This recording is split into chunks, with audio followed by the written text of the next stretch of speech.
Hello दोस्तों, नमस्कार। मैं आपका होस्ट, आपका दोस्त योगेश पांडे स्वागत करता हूं बिजनेस क्लास में आप लोगों का। मैं आज बताने वाला हूं हिटैची एटीएम का फ्रेंचाइजी मॉडल का पहला प्लान हमने आप लोगों से डिस्कस किया था, जिसका प्लान का नाम था कोरल। 2,60,000 का प्लान था।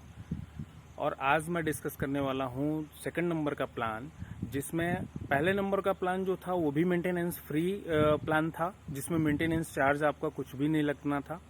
लाइसेंस फीस आपको एक बार लेनी थी। उसी तरीके से ये भी प्लान है जिसमें मेंटेनेंस फ्री है। मेंटेनेंस आपको मंथली कोई भी नहीं देना है। लेकिन उसमें क्या था, उसमें सीआरएम मशीन में डिपॉजिट का ऑप्शन था, यानी बैंक के डिपॉजिट, बैंक का जो हम डिपॉजिट ले रहे थे उसमें भी आपको रेवेन्यू जनरेट हो रहा था। कस्टमर अगर डिपॉजिट करने आया तो वो पैसा डिपॉजिट करने का भी आपको चार्ज मिल रहा था, और अगर वो विड्रॉल हो रहा है तो भी कस्टमर का ही पैसा विड्रॉ हो रहा है तो भी आपको चार्ज मिल रहा है। लेकिन यहाँ पे क्या है, यहाँ पे आपको सीआरएम मशीन तो मिलेगी। सेकंड प्लान का नाम है गार्नेट। गार्नेट प्लान में मेंटेनेंस फ्री ये भी प्लान है, आपको मेंटेनेंस चार्ज नहीं देना है। और इस प्लान में भी जो है वो विड्रॉल का आपको पेमेंट मिलेगा, विड्रॉल का और बैलेंस इंक्वायरी का मिलेगा, लेकिन डिपॉजिट का ऑप्शन नहीं होगा। डिपॉजिट का ऑप्शन लेने के लिए आपको 50,000 रुपीज का पेमेंट आपको फिर से कंपनी को करना होगा, तो वो आप जब चाहें तब उसको आप करा सकते हैं। ऐसा सर्कुलर है कंपनी के पास कि जब आप चाहें तब आप उसको अपग्रेड करा सकते हैं डिपॉजिट के लिए। तो इस प्लान में क्या है, ये प्लान 2,10,000 रुपए का है। 2,10,000 प्लस जीएसटी। तो जीएसटी जो लगनी है वो 1,10,000 रुपए पे 18% जीएसटी लगनी है। इसमें 1,10,000 रुपए अपफ्रंट फी है, आपका सिक्योर लाइसेंस फीस, और सिक्योरिटी डिपॉजिट अमाउंट है 1,00,000 रुपीज। तो टोटल 2,10,000 रुपए प्लस 1,10,000 रुपए पे 18% जीएसटी। इस पे आपको क्या रेवेन्यू मिलता है, इस पे आपको 2,100 ट्रांजेक्शन तक, 0 to 2,100 ट्रांजेक्शन पे आपको 6 रुपए पर ट्रांजेक्शन फाइनेंशियल ट्रांजेक्शन पे और 2 रुपए बैलेंस इंक्वायरी पे। और जैसे ही 2,100 ट्रांजेक्शन क्रॉस करेगा महीने में आपका एटीएम, तो आपको 8.5 रुपए विड्रॉल पे और 2 रुपए बैलेंस इंक्वायरी पे ये आपको प्लान में मिलता है। मेंटेनेंस चार्ज 0, इसमें कोई मेंटेनेंस चार्ज नहीं लगेगा। और मशीन जो मिलेगी आपको वो सीआरएम मशीन ही मिलेगी, कैश रिसाइकलर मशीन ही मिलेगी।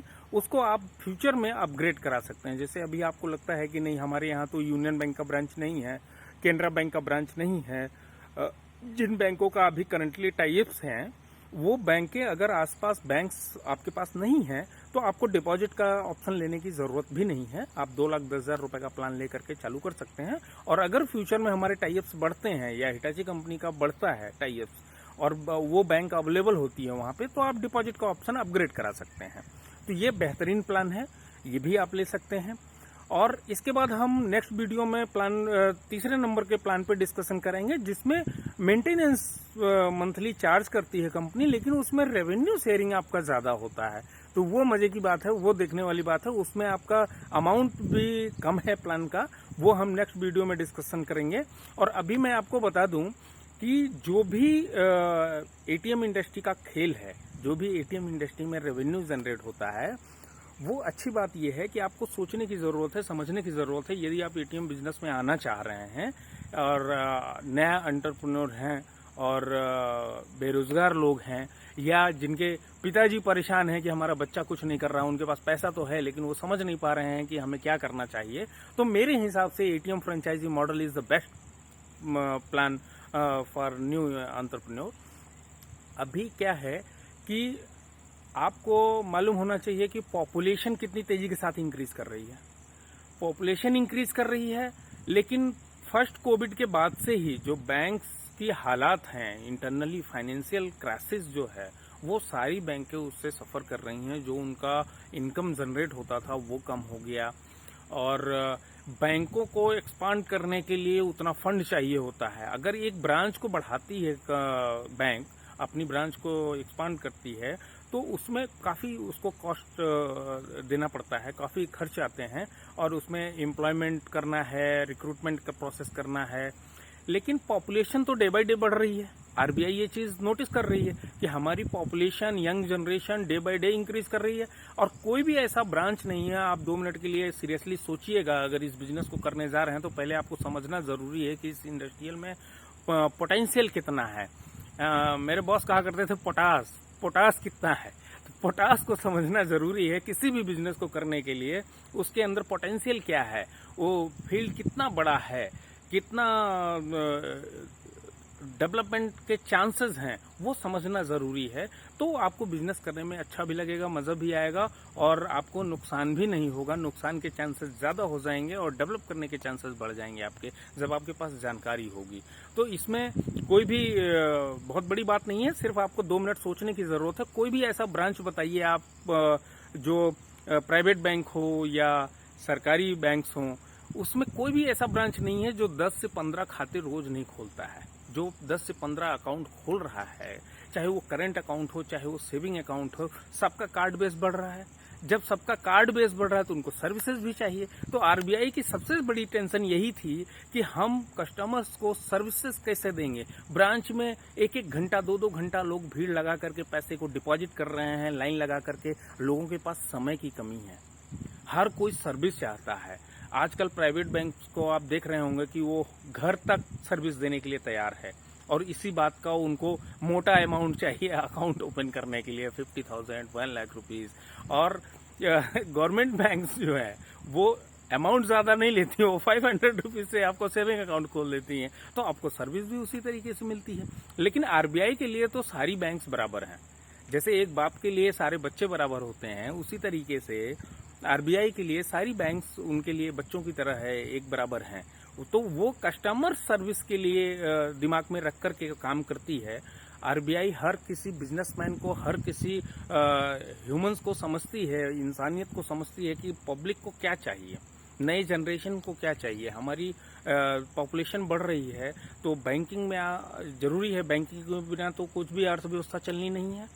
तो अर्थव्यवस्था में सर्विसेज कैसे बढ़ेंगी, तो उसके लिए व्हाइट लेवल में फ्रेंचाइजी एटीएम में भी सीआरएम मशीन का जो चलन है, आरबीआई ने इतना अच्छा प्लान लाया है कि आने वाले टाइम में सारी बैंकें सीआरएम मशीन के साथ मर्ज हो जाएंगी।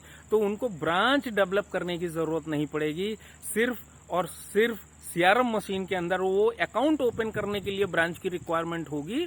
और आप ब्रांच में एक बार अपना अकाउंट ओपन करा लिए तो आप ऑल ओवर इंडिया किसी भी सीआरएम मशीन के साथ पैसा डिपॉजिट कर सकते हैं अपना, और पैसा विड्रॉ कर सकते हैं। आपको किसी भी ब्रांच में जाने की जरूरत नहीं है। और ब्रांच वालों का क्या काम होगा, इंश्योरेंस बेचो, एफडी करो, एलआईसी पॉलिसी बेचो, म्यूचुअल फंड्स दो, शेयर्स बेचो। तो ये सारी सर्विसेज मिलेंगी जो फ्यूचर के लिए भी जरूरी हैं। तो कहने का सेंस ये है कि आने वाला जो फ्यूचर है वो ऐसा नहीं है कि वो घटना है, बढ़ना है। बहुत मतलब ह्यूज पोटेंशियल है इस फील्ड में। तो आप लोगों को अगर कुछ जानकारी चाहिए, अभी हम नेक्स्ट वीडियो में तीसरा प्लान डिस्कशन करेंगे और आप लोगों को उसमें बताएंगे कि उसमें क्या क्या फीचर्स हैं। मजे की बात यह है कि उसका प्लान छोटा है, कम पैसे में आप काम को स्टार्ट कर सकते हैं और रेवेन्यू जनरेट होगा तो उसी में मेंटेनेंस भी आप दे पाएंगे। तो दोनों देखिए, दोनों प्लान रेंट मेंटेनेंस फ्री और मेंटेनेंस के साथ दोनों प्लान अच्छा है। दोनों प्लान में बहुत माइनर सा डिफरेंस है, तो वो समझने की जरूरत है कि हम किस तरीके से उसको लेते हैं। तो आपके पास अपनी अगर शॉप है तो भी आप बिजनेस स्टार्ट कर सकते हैं, नहीं है तो भी आप स्टार्ट कर सकते हैं। अच्छी बात यही है कि जहां आपको लगता है कि यहाँ पोटेंशियल है, यहाँ लोग परेशान होते हैं, वहां पे आप रेंट पे भी शॉप लेकर के और इजीली 4 लाख 5 लाख 6 लाख रुपए से आप बिजनेस को स्टार्ट कर सकते हैं। सबसे बड़ी बात है कि पैसे की गारंटी है, पैसा आपके सामने दिखता रहेगा कि क्या है, हमारा पैसा कहाँ है, आपके पास ही है। आधे घंटे का रोज टाइम निकालना है, आपको बैंक जाना है, पैसा विड्रॉल करना है अपने करंट अकाउंट से, ले आकर के मशीन में डाल देना है, आपका काम खत्म। अब आपके रेवेन्यू जनरेट हो रहे हैं और रेवेन्यू मिलते रहेंगे। चलिए दोस्तों, आप लोगों को मेरा वीडियो पसंद आया तो लाइक करिए, सब्सक्राइब करिए और बेल आइकन का बटन जरूर दबाएं, जिससे कि कोई भी वीडियो मेरा अपलोड हो तो आपको नोटिफिकेशन तुरंत मिले। थैंक यू, नमस्कार।